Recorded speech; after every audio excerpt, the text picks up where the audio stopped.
She said it was just clutter.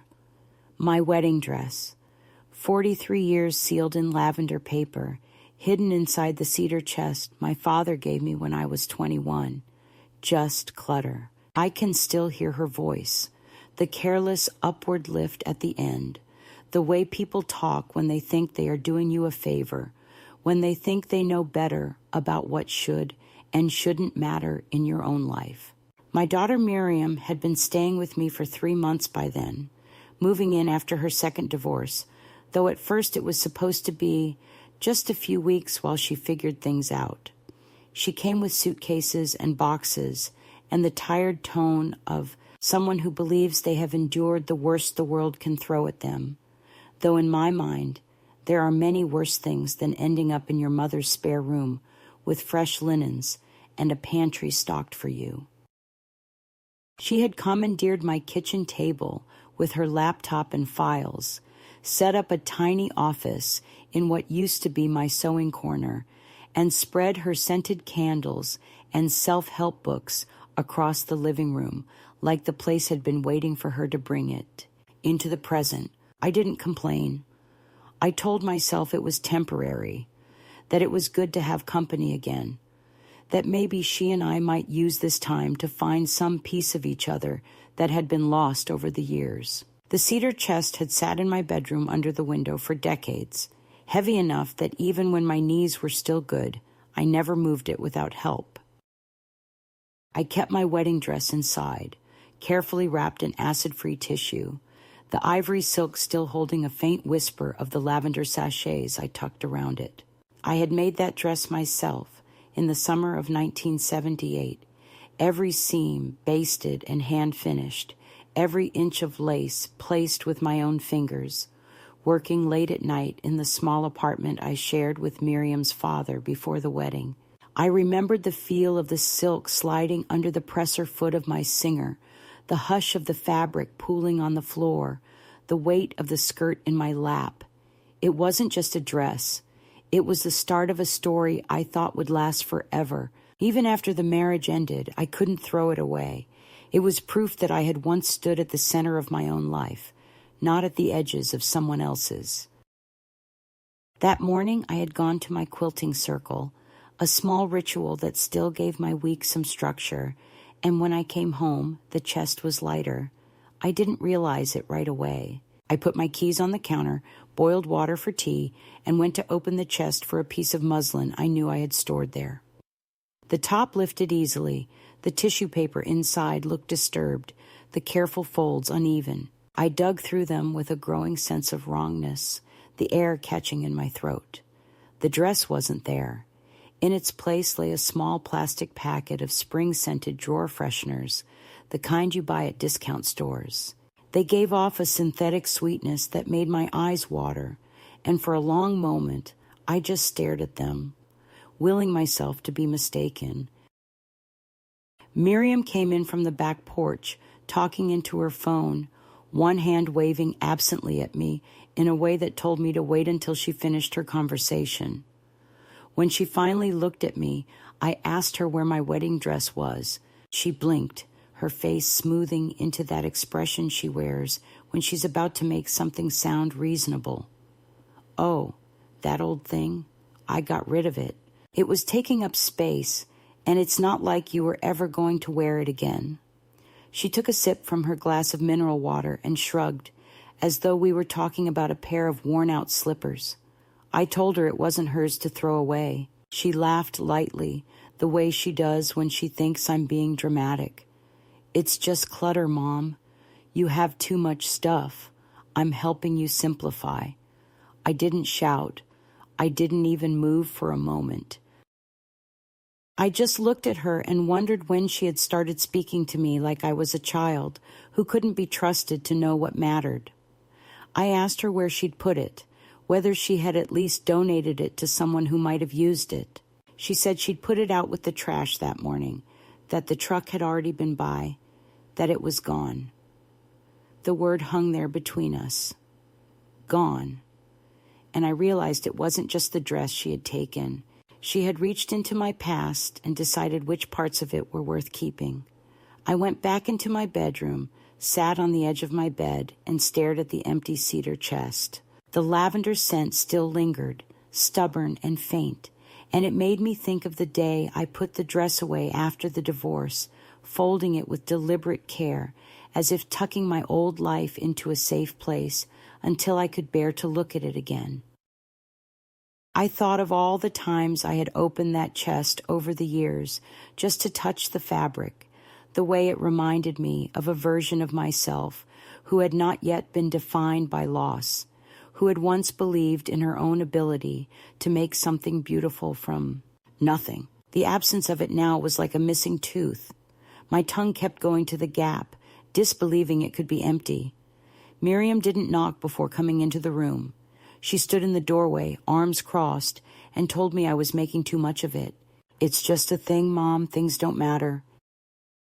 People matter." But the truth, which she didn't see or wouldn't see, was that the dress was a part of the person I had been, and she had discarded it without asking, without even telling me until it was too late to save it.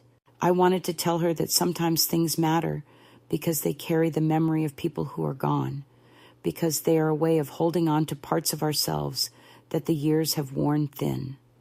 Instead, I said nothing. The rest of that day passed in a haze.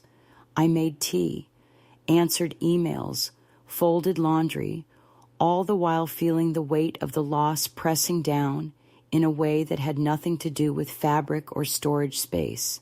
It was a theft of something that could never be replaced, an erasure of a chapter in my life that had already been closed and locked away. In the evening, as I washed the dinner dishes, I caught Miriam watching me from the kitchen doorway. There was something in her eyes I couldn't quite read, annoyance, impatience, maybe even guilt, but she said nothing. I dried my hands, put the kettle on again, and told myself that there was no point in trying to make her understand. She had made her choice, and though I didn't yet know it, I was beginning to make mine. The moment I realized this wasn't just a careless mistake, but a deliberate act of dismissal, my heart sank deeper than I had imagined possible. It wasn't only the absence of the wedding dress that hurt. It was the way it was taken from me, vanished without warning or respect, as though my past, my history, my identity were mere obstacles in the path of my daughter's reinvention of my home. That morning, after discovering the empty cedar chest, I sat quietly in the living room, turning the problem over in my mind, unwilling to confront Miriam just yet, hoping maybe there was some explanation, some misunderstanding that would restore the sense of balance between us. But the truth, cold and heavy, settled in like a stone sinking to the bottom of a still pond, where it would rest and ripple no more. Miriam's phone call earlier in the day had given me a hint of what was to come. I overheard her speaking in a clipped tone to someone I couldn't see, something about clearing out the excess, reducing stress, and setting new boundaries. She had mentioned me by name, though I wasn't part of the conversation, and the words felt like they had been cast to sweep me aside. When she came back inside, there was an unfamiliar tightness in her smile, a steeliness in her eyes that I hadn't seen before. She sat down at the table and said, "Mom, I'm trying to help you. This house, all these things, you don't need them. You don't need to be weighed down by the past. Sometimes the best way to move forward is to let go." I looked at her, my throat tightening, and replied, "That dress was my beginning, Miriam. It was hope stitched in silk and lace. It mattered." She shrugged again, like I was a stubborn child clinging to toys long outgrown. "It's just fabric, Mom. It's not the person you are now." The finality in her voice made me realize that this wasn't just about the dress, or even about the house. It was about how she saw me, how she wanted the world to see me, as someone who no longer needed the memories and weight of the past, someone who could be reshaped and repurposed for convenience. Over the next few days, the tension between us thickened quietly, like fog rolling in from the harbor, smothering everything in its path. Miriam busied herself with reorganizing cupboards, labeling jars with dates and neat handwriting, clearing out drawers that had held my sewing kits and photographs, replacing them with exercise bands and vegan cookbooks. I watched from the edges of the kitchen, feeling less like a mother and more like a guest in a house that was still mine, but no longer felt like home. When I tried to resist or protest, Miriam would smile in that way that didn't invite argument. "You're tired, Mom. You need rest, not clutter." She spoke as if she had the authority of a doctor delivering a diagnosis or a judge delivering a sentence, and I had neither the energy nor the will to fight a battle I wasn't sure I could win.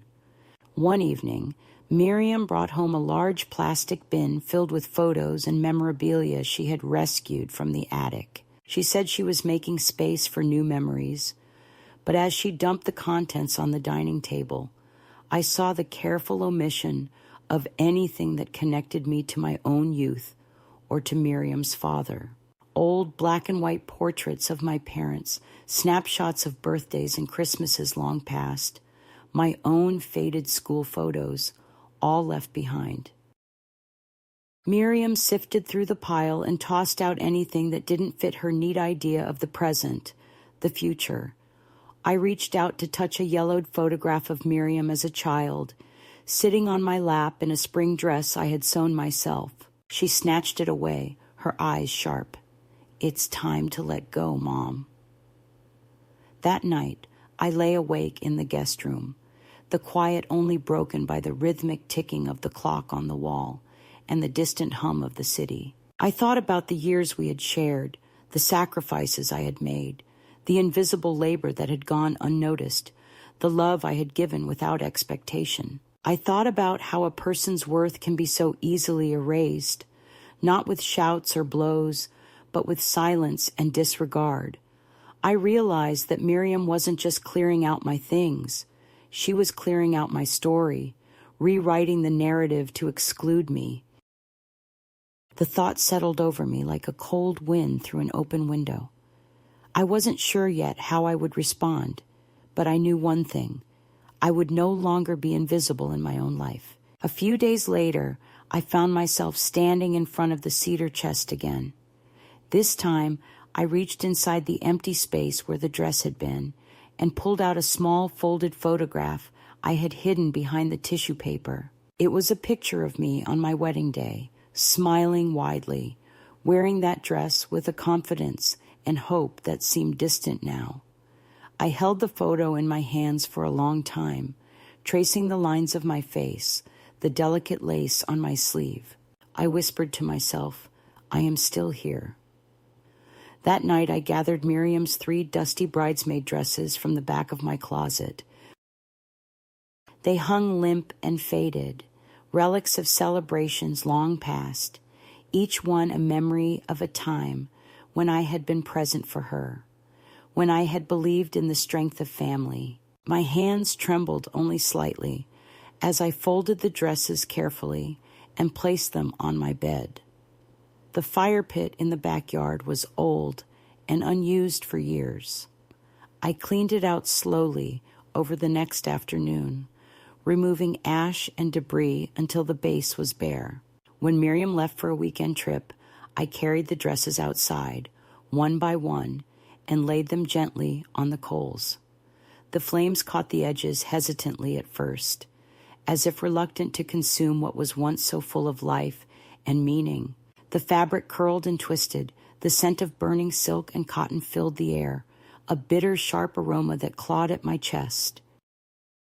I watched as the flames danced and swallowed the dresses, feeling a strange release as the past I had carried was transformed into smoke and ash. I didn't say a word. I didn't feel anger or triumph, just a steady, cold clarity that this was the moment I reclaimed the boundaries of my life. When Miriam returned, She noticed the empty closet immediately. She demanded to know where her dresses were, her voice sharp with disbelief. I looked at her calmly and said, "They are with my wedding dress." The silence that followed was thick and heavy, filled with words left unsaid and feelings too raw to name. Miriam called me unstable, accused me of being cruel, but I stood firm, feeling the weight of years lift from my shoulders with every breath. That night, for the first time in a long time, I locked my bedroom door. It was not an act of defiance or anger, but of protection, a way to hold space for myself, for the woman I was becoming. The days that followed were quiet, but filled with a new kind of strength. I began to reassemble my home in a way that honored my memories rather than erased them. I placed my old teacups back on the shelves, hung the photographs I loved, and reopened the landline that Miriam had unplugged without asking. I wrote a letter to a friend I had lost touch with decades ago and signed up to teach a sewing class at the community center. Each small act was a stitch in the new quilt I was piecing together, a tapestry of resilience and self-respect that no one could unravel. And as I sat by the window, patching fabric from old curtains, I whispered to the empty room, "You don't erase history, you stitch it into something new." After the dresses were gone and the sharp clarity of that weekend's fire had settled into my bones, the house felt different, not emptier, as I had feared, but strangely unfamiliar. Miriam's presence no longer felt temporary or guest-like. It was as if she was reshaping the very air I breathed, compressing the space around me until I could barely move. What began as small, helpful gestures soon morphed into a steady erosion of my routines, habits, and the sacred corners I had carved out over decades. It wasn't overt hostility. No shouting matches or harsh words filled the rooms.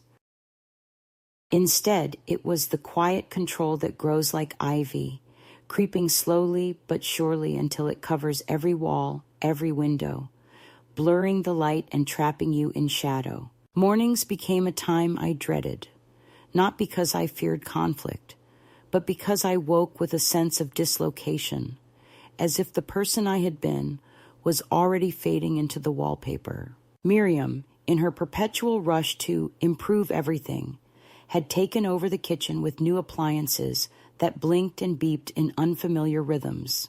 She replaced my loose-leaf teas with pods for a machine I never learned to use, and swapped my delicate china for plain white mugs that felt cold and impersonal in my hands. I caught myself reaching for my favorite teacup, the one painted with blue forget-me-nots, only to see it tucked behind a stack of plastic containers. It was still there, but hidden, as though it had become an embarrassment rather than a treasure. She often commented on my old-fashioned ways, the gentle but relentless undertone that I was out of step with the world. When I brewed coffee the old way, ground beans, filtered water, the slow, mindful ritual of it, she would frown and say, "Why bother? This is faster and better." I tried to explain that it wasn't just about efficiency. It was about the pause, the moment of calm in a busy day, the connection to myself. She'd smile with that dismissive tilt of her head. "You're stuck in the past, Mom. It's time to move on." Her words weren't meant to hurt, but they did, slicing away at my confidence with the precision of a surgeon's scalpel. Even the landline, once a lifeline to friends and neighbors, was not spared. One afternoon, I returned from the grocery store to find the handset cradled on the counter, the cord cut and dangling like a broken thread. Miriam claimed it had been just an old nuisance, that no one used it anymore. But the gesture felt like a symbol, an erasure not only of communication, but of my place in a community I had nurtured for years. The silence it left behind was deafening, an empty room where voices once gathered. I found myself retreating to the quiet corners of the house, clutching on to the few things Miriam hadn't noticed or chosen to leave untouched. My sewing basket, the worn edges of my favorite armchair, the stacks of paperbacks on my bedside table.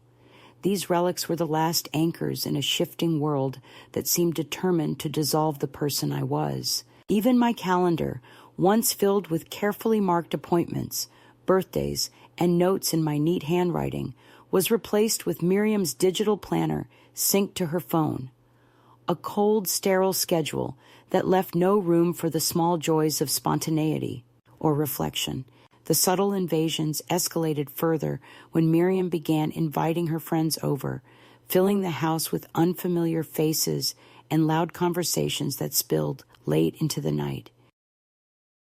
Their laughter, sharp and clipped, echoed off walls that once held only memories and soft silences.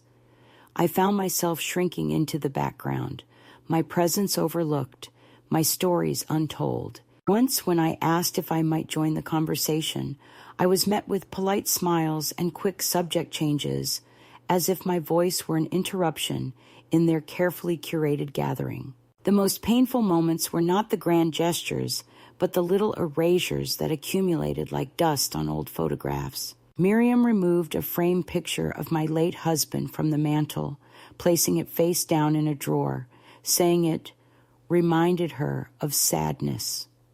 She rearranged the bookshelves to hide volumes I treasured, replacing them with glossy magazines and cookbooks. For modern tastes, the house was becoming a gallery of her life, painted over the canvas of mine.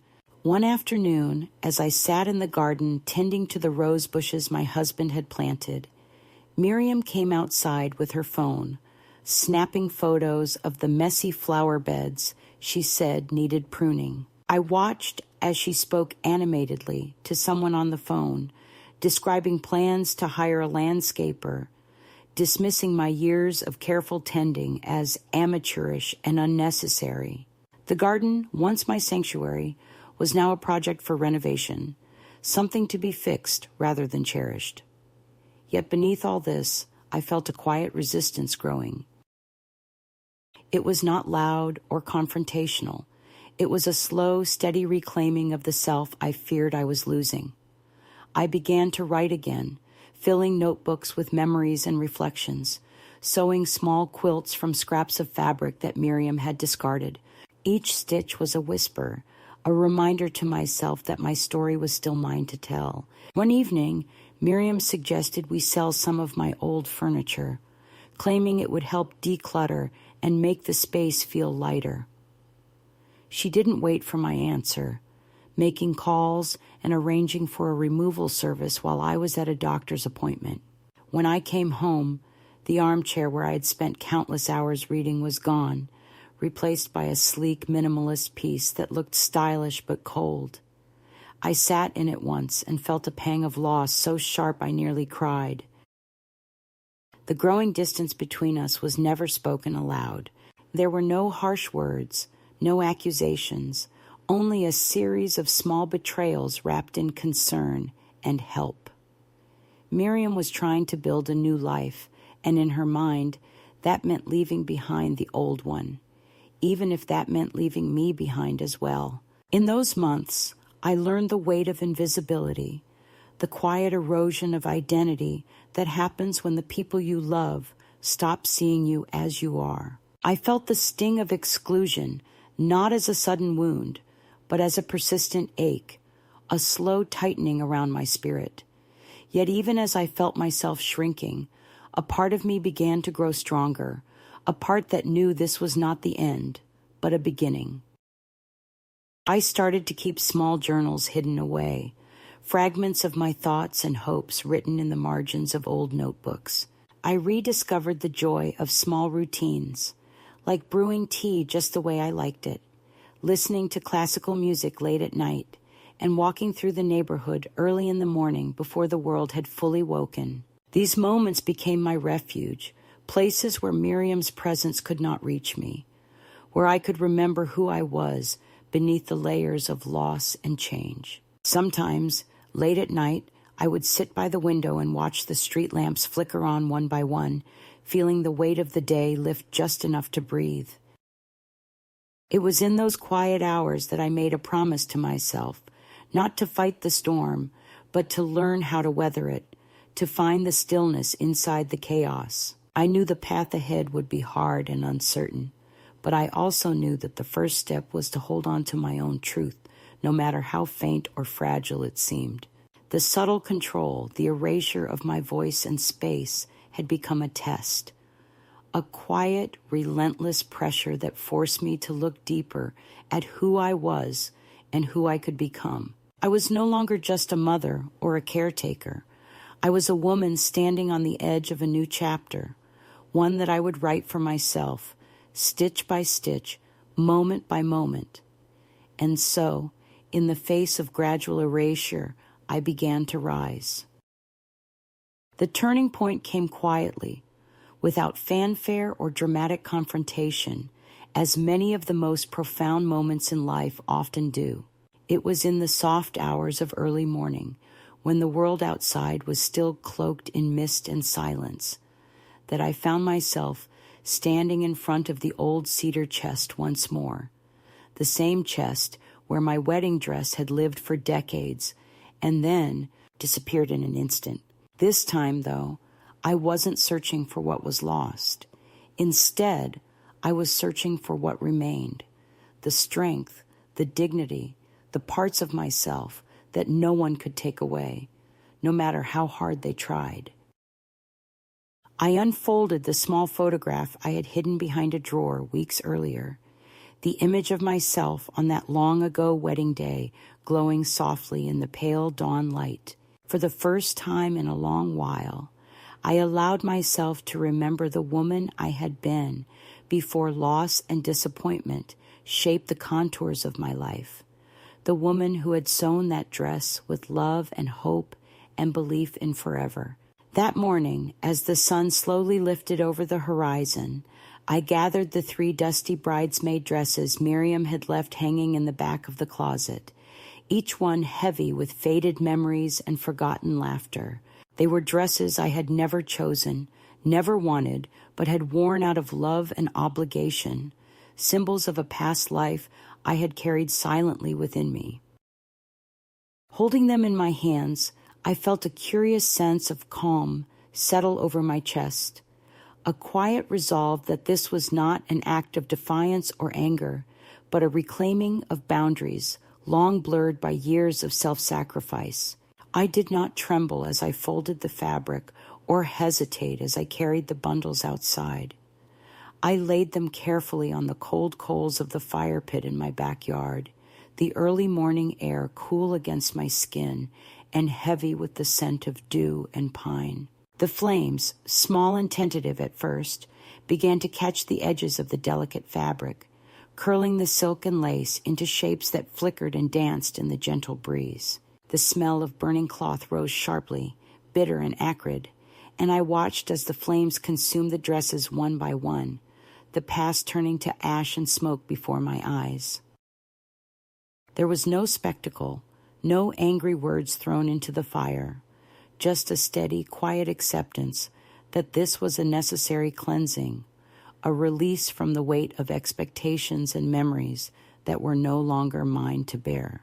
As the last ember faded, I felt a strange lightness settle over me, a lifting of invisible chains that had bound me to roles I no longer wished to play. In the days that followed, I began to notice the subtle shifts within myself, the ways in which I was beginning to step out of the shadows that had held me captive for so long. I started sewing again, not out of duty, but out of joy, piecing together scraps of fabric into small quilts that felt like declarations of my presence and resilience. Each stitch was a whisper of self-love, a quiet affirmation that I was worthy of care and attention. I reached out to old friends I'd lost touch with, writing letters that carried pieces of my newfound voice and clarity. These simple acts, humble and unremarked upon, became the foundation of a new life, taking shape beneath the surface of the everyday. The house, too, began to change, not through Miriam's interventions, but through my gentle insistence on reclaiming my space. I rearranged photos on the walls, bringing out the images that mattered to me, the faces of those I loved, and the moments that had shaped me. I brewed my tea the way I liked it, slow and careful, filling the kitchen with the familiar scents of jasmine and chamomile. I set my favorite chair by the window once more, placing a soft throw over its arm and a small stack of books within easy reach. These small gestures were acts of quiet rebellion against the erasure I had endured, signals to myself and the world that I was still here, still whole. One afternoon, I received a letter from an old friend inviting me to teach a sewing class at the local community center. The invitation felt like a lifeline, a chance to step back into the world on my own terms, to share the skills and stories I had gathered over a lifetime. I accepted without hesitation, the decision a beacon of hope in the growing dusk of my days.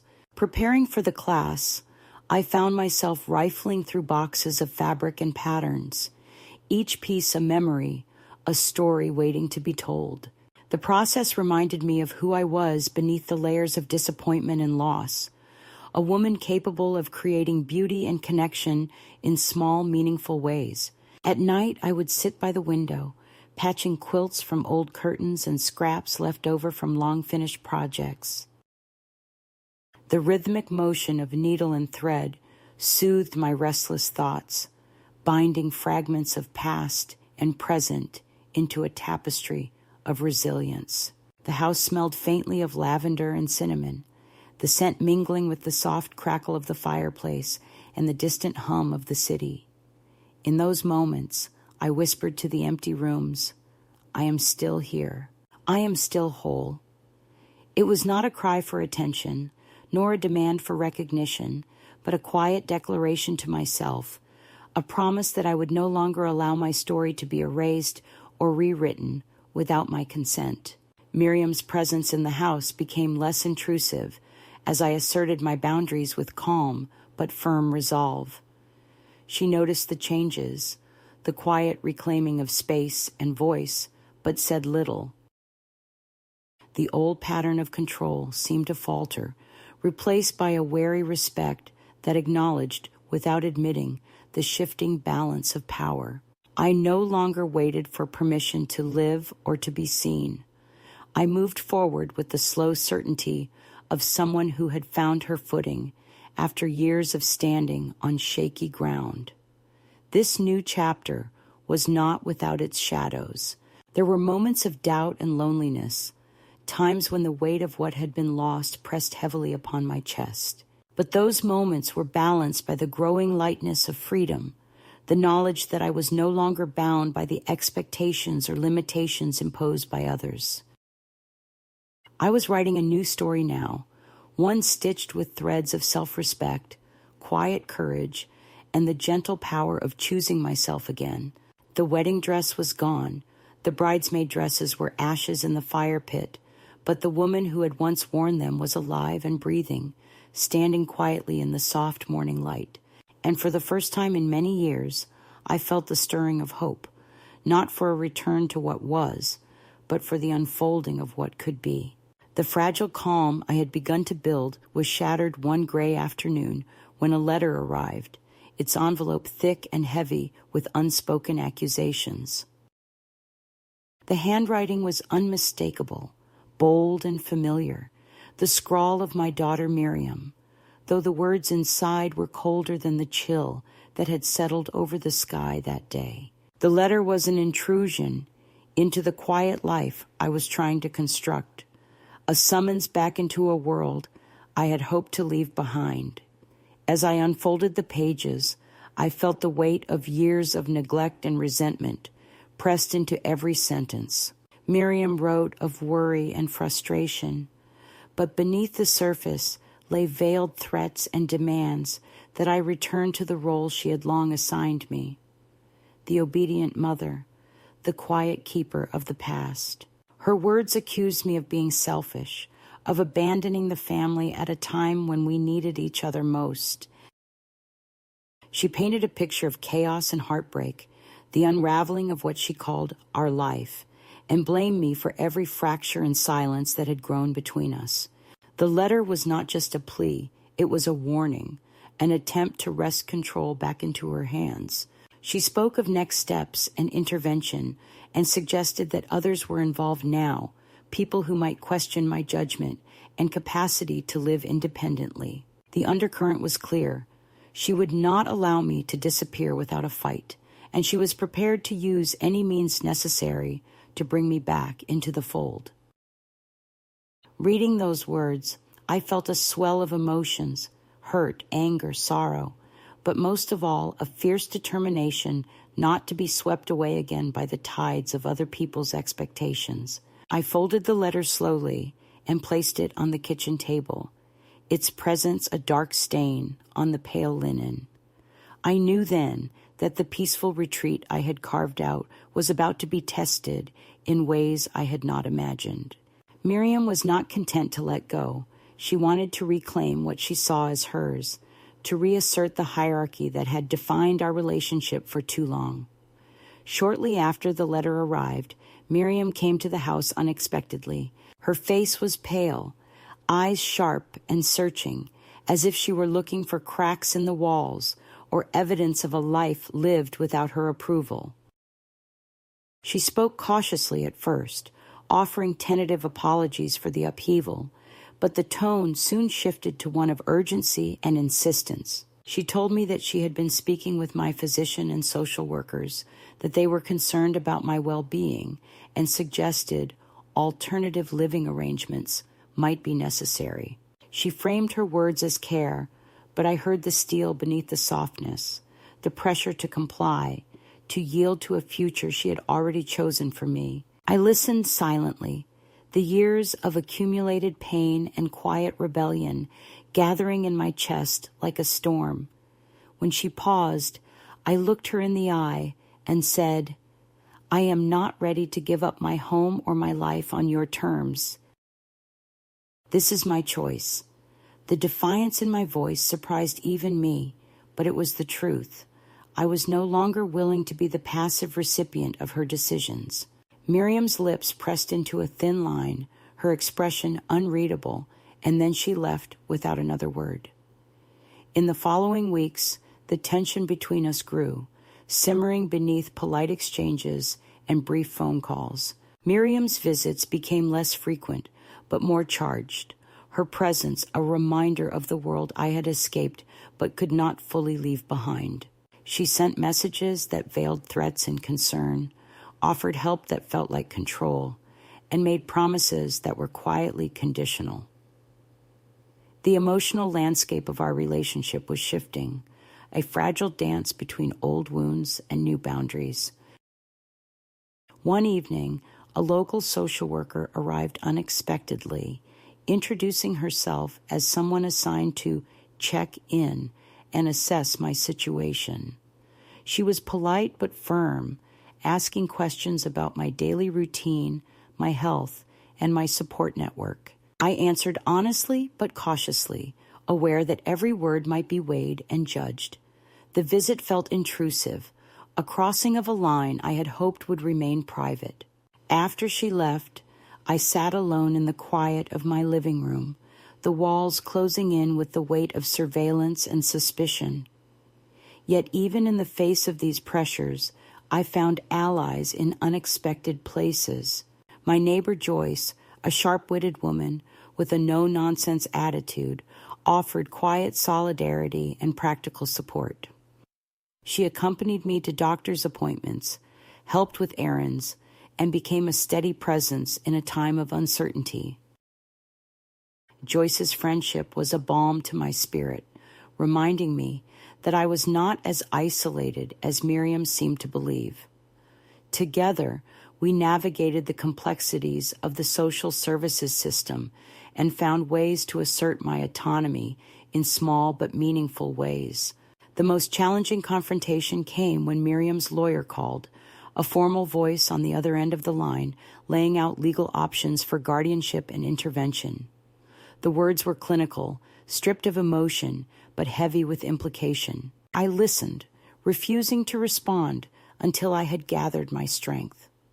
Then, with deliberate calm, I told the lawyer that I was of sound mind and would not consent to any arrangements that diminished my independence. I had retained legal counsel of my own, and any further contact would be considered harassment.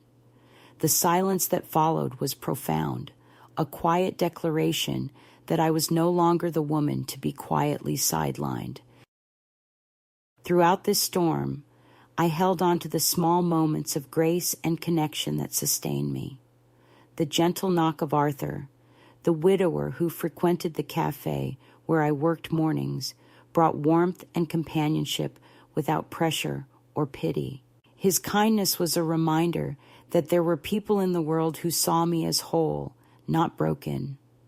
The letters from Kieran, my grandson, offered hope and tenderness, a thread of love unburdened by the conflicts of the past. These relationships became my lifelines, the steady anchors that kept me grounded as the tempest raged around me.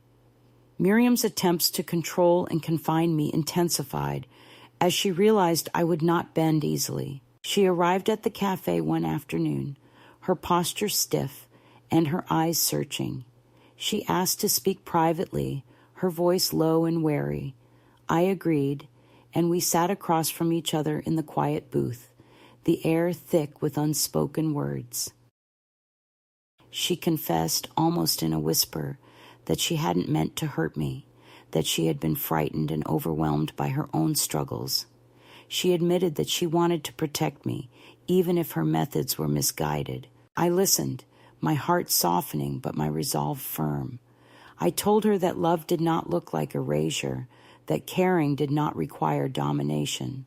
I spoke of boundaries and respect, of the need to recognize each other as separate and whole. Our conversation ended without resolution, but with a new understanding that the path forward would be complicated and uncertain. In the weeks that followed, Miriam's visits became less frequent, and the tension in our interactions eased slightly, replaced by a tentative respect that acknowledged the space I had carved out for myself. I continued to rebuild my life, piece by piece, weaving a tapestry of resilience and hope that no letter or legal threat could unravel. The past still cast long shadows, and the wounds left by years of neglect and misunderstanding would take time to heal. But I had crossed a threshold, stepped out of the silence and invisibility that had defined my existence for too long. I was no longer willing to be anyone's shadow or secret. I was claiming my story, my voice, and my right to be seen and heard. And in that claim, I found a new kind of freedom, a freedom born not of forgetting or forgiving, but of choosing myself fiercely and without apology every single day. The moment of reckoning came not with a shout or a dramatic confrontation, but with a quiet resolve that settled over me like a steady flame, unwavering and clear. It was a late afternoon in early autumn when Miriam returned from her trip, her steps hesitating as she crossed the threshold of the house I had fought so hard to make mine once more. I was waiting in the living room, the air heavy with the scent of cedar and fading summer flowers, the last light filtering through the curtains and casting long shadows on the walls.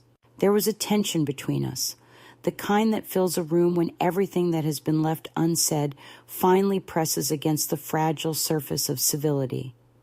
She looked around with a flicker of surprise, as if seeing the house through new eyes. The photographs were back on the walls, the teacups returned to their places, the landline resting quietly on the side table. It was clear she hadn't expected this reclamation, this gentle but unmistakable reassertion of my presence. Her gaze finally landed on the empty closet where the bridesmaid dresses had once hung, the space now bare and silent. Without a word, she stepped closer and asked softly, almost hesitantly, "Where are my dresses?"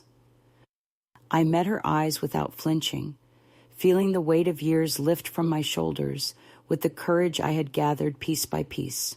"They are with my wedding dress," I said simply, my voice steady and calm, carrying a quiet power that needed no explanation. The silence that followed was thick and heavy, stretching between us like a bridge both fragile and unyielding.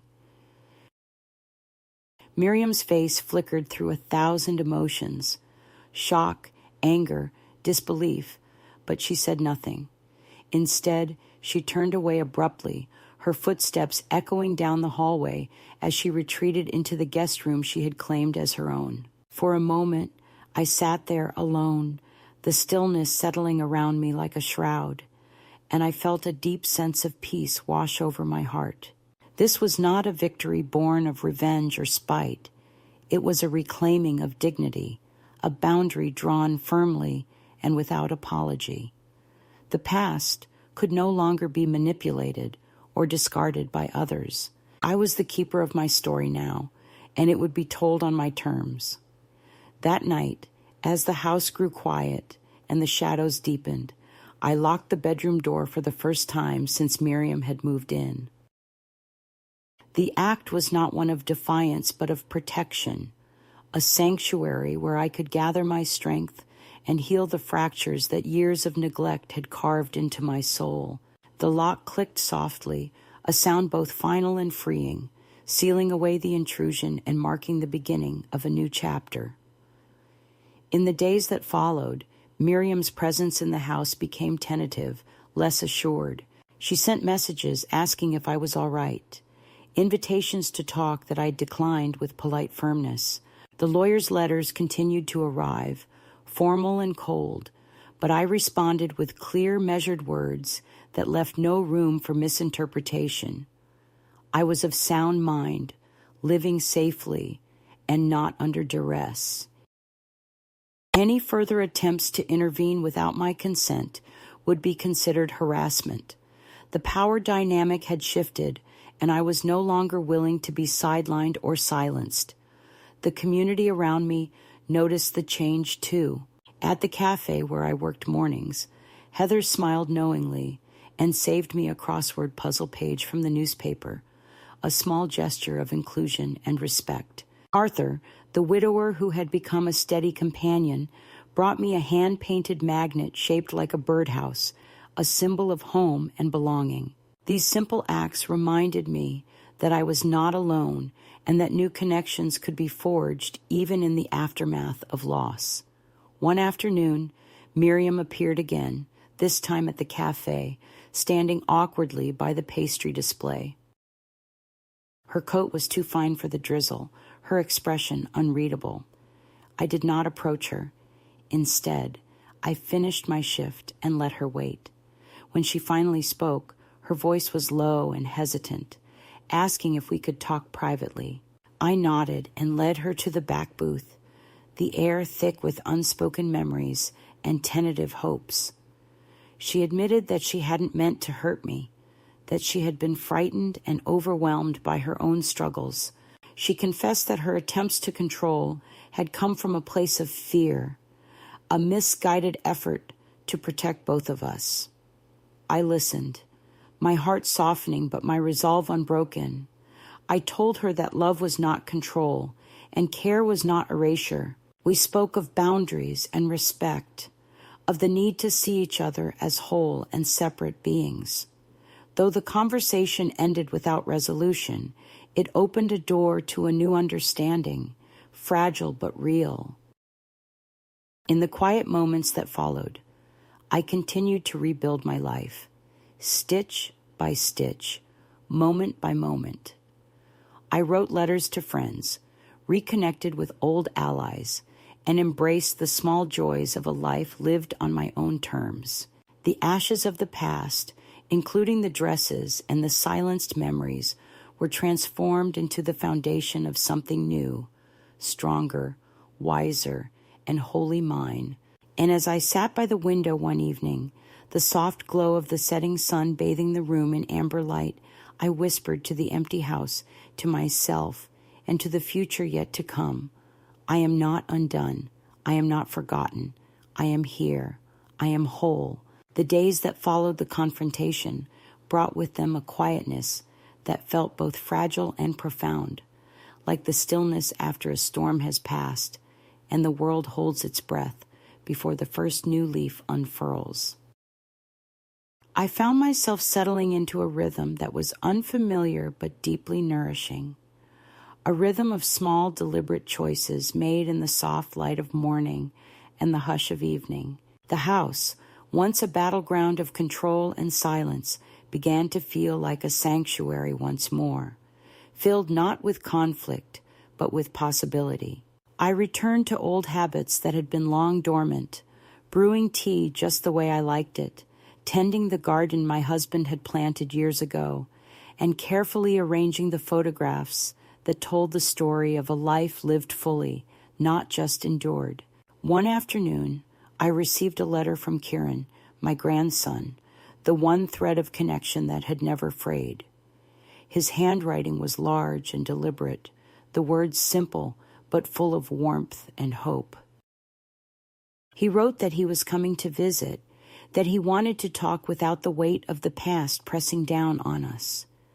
I read his letter by the kitchen window, the sunlight catching the edges of the paper and filling the room with a golden glow. The promise of his visit felt like a small beacon in the quiet unfolding of my new life, a reminder that healing was possible even across years of distance and silence. Preparing for Kieran's arrival, I found myself dusting off old memories and hopes, setting the table with care, and choosing a quilt to drape over the guest chair. I did not expect miracles, only the gentle unfolding of connection, the possibility of a new beginning, written not in grand gestures, but in shared moments and honest conversation. When he arrived, taller and quieter than I remembered, we embraced with a tenderness that spoke of forgiveness and understanding without needing words to define it. We sat side by side in the modest guest room, the quiet between us filled with the soft hum of the city beyond the window. Our conversation was gentle and unhurried. Kieran told me about his life, his work at the bookstore, the small triumphs and struggles of adulthood, and I shared fragments of my journey, the quiet rebellions and steady rebuildings that had brought me to this moment. There were no accusations or regrets, only the soft weaving together of two lives that had once drifted apart, but were now beginning to find their way back to each other. Before he left, he gave me a small book of poems, underlining the verses that reminded him of me. I read them that night by lamplight, the words settling like a balm over my heart, and whispering truths I had almost forgotten, that women rise not from fire alone, but from the courage to remember who they are despite what others have said or done. Life continued in its gentle unfolding. I returned to the cafe where I worked, greeting regulars with a smile that was no longer forced, but born of genuine connection. Arthur remained a steady presence, his quiet companionship a reminder that kindness need not be loud to be profound. Joyce, my neighbor, became more than a friend, a partner in this new chapter of life, filled with potlucks, trivia nights, and shared stories over cups of tea. Together, we celebrated small victories and weathered the inevitable challenges, finding joy in the simple pleasures of community and belonging. One evening, as autumn deepened and the air grew crisp with the promise of change, Joyce and I sat on the porch, wrapped in quilts, watching the moon rise over the quiet street. We toasted with lukewarm tea, laughter spilling softly into the night. It was a celebration not of grand events, but of survival and renewal, a recognition that the loudest triumphs are often the quietest. In that moment, I understood that I had not just rebuilt my life, I had transformed it, stitching together the fragments of past pain and present hope into a tapestry that was uniquely mine. The letters from Miriam slowed and eventually stopped, the attempts to control and reclaim fading into silence. I did not seek reconciliation, nor did I close the door completely. Instead, I chose peace on my own terms, a peace that embraced boundaries and honored the hard-won lessons of self-respect. The house, once a place of conflict, became a home once again, filled with memories that no one could take away, and with a future that I would shape with my own hands. And so, as the seasons turned and the years moved forward, I sat by the window, the light shifting softly across the room, and I whispered to myself a truth that had been waiting to be spoken. I am not lost. I am not forgotten. I am here. I am enough. For any woman who finds herself standing at the edge of silence and invisibility, wondering if she still matters, I offer this.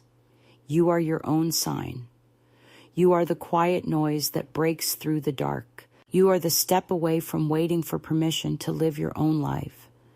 And when you choose yourself, truly and fiercely, you open the door to a life that is not defined by what was taken, but by what you dare to build anew. If this story has found you at the right moment, if it has stirred something deep within, I invite you to share it, to let another woman know that it is never too late to reclaim her voice, her space, her story.